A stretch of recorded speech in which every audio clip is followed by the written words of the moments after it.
നമ്മളെല്ലാം പ്രതീക്ഷയോടെ കാത്തിരിക്കുന്ന സിനിമയാണ് ആട് 3. ആട് 3യുടെ ട്രെയിലർ ഇറങ്ങിയിരിക്കുന്നു. അതിഗംഭീര ട്രെയിലറാണോ അതോ അതിൽ മോശമുണ്ടോ എന്നൊക്കെ നമുക്ക് ചർച്ച ചെയ്യാം. ഈ വീഡിയോയിൽ തന്നെ ഇതിൻ്റെ ട്രെയിലർ വീഡിയോ നമ്മൾ ആഡ് ചെയ്യുന്നുണ്ട്. അപ്പോൾ ഫുള്ള് കാണുക, സ്കിപ്പ് ചെയ്യാതെ കാണുക. അതിനു മുമ്പ് നമ്മൾ ഓർക്കുക, ഈ സിനിമയുടെ സംവിധായകൻ നമ്മുടെ പ്രിയപ്പെട്ട 2 പാട്ടും ആട് 1ഉം ആട് 2ഉം എടുത്ത മിഥിൻ മാനുവൽ തോമസ് തന്നെയാണ് സംവിധായകൻ. ഈ സിനിമയുടെ തിരക്കഥാകൃത്തും അദ്ദേഹം തന്നെയാണ്.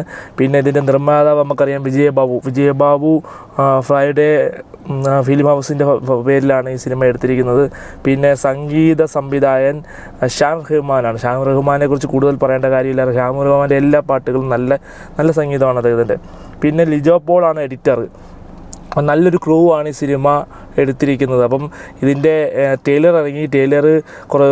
ഒരു ദിവസമായിട്ട് ട്രെയിലർ ഇറങ്ങിയിട്ട് ട്രെയിലർ അടിപൊളി ട്രെയിലർ, എനിക്ക് ഇഷ്ടപ്പെട്ട ട്രെയിലർ. പക്ഷേ നിങ്ങൾ ഈ ട്രെയിലർ ഒന്ന് കണ്ടു നോക്കുക. അതിനു മുമ്പ് പറയാനുള്ള ഈ ട്രെയിലറിനകത്ത് എനിക്ക് തോന്നുന്ന കാര്യം പഴയ ഒരു കാലഘട്ടം കാണിക്കുന്നുണ്ട്. എനിക്ക് തോന്നുന്നു സിനിമയുടെ ഇൻട്രോ അതായിരിക്കും, പഴയ കാലഘട്ടമായിരിക്കും. പഴയ കാലഘട്ടം കാണിക്കുന്നതിന് കാരണം ഈ ഷാജി പാപ്പാനും ടീമും പണ്ട് ഇതേ ഒരു സാധനത്തിന് ഒരു സംഭവത്തിന് വേണ്ടി പണ്ട് ഏറ്റുമുട്ടിയും വന്നിട്ട് ഈ ഡൂഡും മറ്റുള്ളവരെല്ലാം ഉണ്ടായിരുന്നു. അപ്പോൾ അവരെല്ലാം ഒട്ടുമുട്ടി പിന്നെ ആ സംഭവം തന്നെ പിന്നെ 2ാം ജന്മത്തിൽ വരുന്നതായിട്ടാണ്. അപ്പോൾ 2 ജന്മങ്ങളായിട്ടുള്ള ഒരു വീഡിയോ ആണ് വന്നിരിക്കുന്നത്, എനിക്ക് തോന്നിയിരിക്കുന്നത്. അപ്പോൾ സിനിമ കലക്കും എന്നുള്ള കാര്യത്തിൽ ഒരു സംശയവും വേണ്ട. അടിപൊളി സിനിമയാണ്. കാരണം എന്ന് പറഞ്ഞാൽ ഈ ട്രെയിലറിൽ തന്നെ ഉണ്ട് ഷാജി പാപ്പാൻ്റെ കുറച്ച് ലുക്സും കാര്യങ്ങളും, അതുപോലെ കോമഡിയും. നമ്മുടെ ധർമ്മജൻ അടിച്ച് പൊളിക്കുന്നുണ്ട്. അത് ഏറ്റവും കൂടുതൽ സീന് ഇതിനകത്ത് തന്നെ കാണിക്കുന്നത്, നമ്മുടെ ട്രെയിലറിനകത്താണ് കൂടുതൽ സീൻ കാണിക്കുന്നത്. നിങ്ങൾ ഓർക്കണം, വേറൊന്നുമല്ല, ഡൂഡിൻ്റെയാണ്, വിനായകൻ്റെയാണ്. വിനായകൻ കസറേറ്റിട്ടുണ്ടെന്നാണ് എല്ലാവരും പറയുന്നത്. വിനായകൻ പിടിച്ചാൽ കിട്ടാത്ത രീതിയിലാണ്. പിന്നെ ഈ സിനിമ നമ്മളറിയാം, 1ാം ഭാഗം പൊട്ടിപ്പാളീസായി. തിയേറ്ററിൽ വന്നപ്പോൾ പൊട്ടിപ്പാളീസായി. പക്ഷേ തിരിച്ച് തിയേറ്ററിൽ നിന്ന് ടെലിവിഷനിലോട്ട് വന്നപ്പോഴത്തേക്ക് സിനിമ വൻ വിജയമായി. പലരും ആ സിനിമയെ വീണ്ടും കാണാൻ, ഫോണിൽ കൂടെ ഒക്കെ വീണ്ടും കാണാൻ തുടങ്ങി. പിന്നാണ് അത് 2ാമത് 2 ഇറക്കിയത് വിജയബാബു. പക്ഷേ 2 അദ്ദേഹത്തിൻ്റെ ഫ്രൈഡേ ഫിലിംസിൻ്റെ തന്നെ ഏറ്റവും വലിയ വിജയ സിനിമയായി. 2 വൻ വിജയമായി. തിയേറ്ററിലൊക്കെ കോളടക്കം ഉണ്ടാക്കി. ഞാൻ തന്നെ 2 വട്ടം കണ്ട സിനിമ. പിന്നാണ് ഇപ്പോൾ 3ാമത്തെ ഭാഗം ഇറങ്ങുന്നത്. എന്തായാലും കേരളത്തിലെ ബോക്സ് ഓഫീസ് റെക്കോർഡൊക്കെ തകർക്കുമോ ഇല്ലയോ എന്ന് കാണാം. അതിന് മുമ്പ് കുറച്ച് കാര്യങ്ങൾ പറയാനുണ്ട്. ഈ വീഡിയോ ഒന്ന് കണ്ടു നോക്ക്.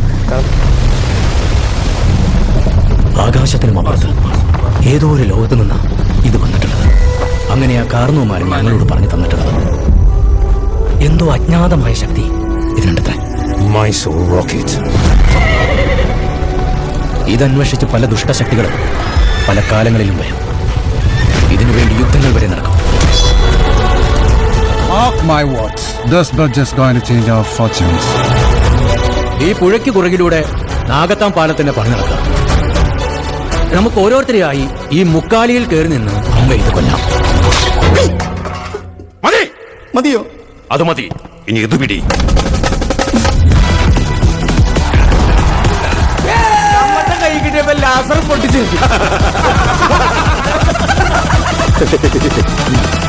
പാലം പൊളിച്ചിട്ടാണോ നീ കാശുകാരനാകുന്നത്? ആളുകൾ വിളിക്കും ഹൈ റേഞ്ചിന്റെ ചെഗുവേരെ. ഇനിയാണ് നമ്മുടെ പ്ലാൻ തുടങ്ങുന്നത്. മ്യൂസിക് വയലൻസ് വേണ്ടാതെ 100 തവണ ഞാൻ പറഞ്ഞു. ജീവൻ മാറുന്ന പോരാട്ടം. ഈ വയ്യാത്ത നടുവ് വെച്ചണ്ട. തനിക്ക് പോരാടാനുള്ള സമയം സമാഗതമാകും. എന്നാണോ വരുന്നത്? ഒട്ടി നിൽക്കാതെ 2 അടി മാറി നിന്ന് കൗണ്ട് ഡൗൺ കേൾക്കണം.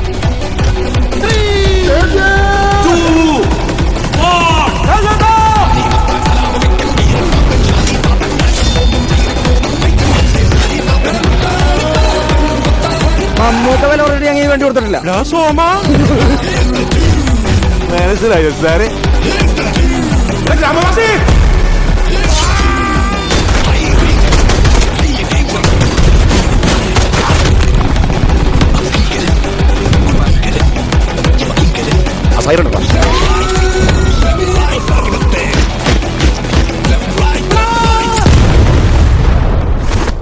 എന്റെ ബാക്കിൽ ബാങ്കോക്കും മുന്നിൽ മയാമിയുമാണ്. Come to daddy. No sentiment, no compromise.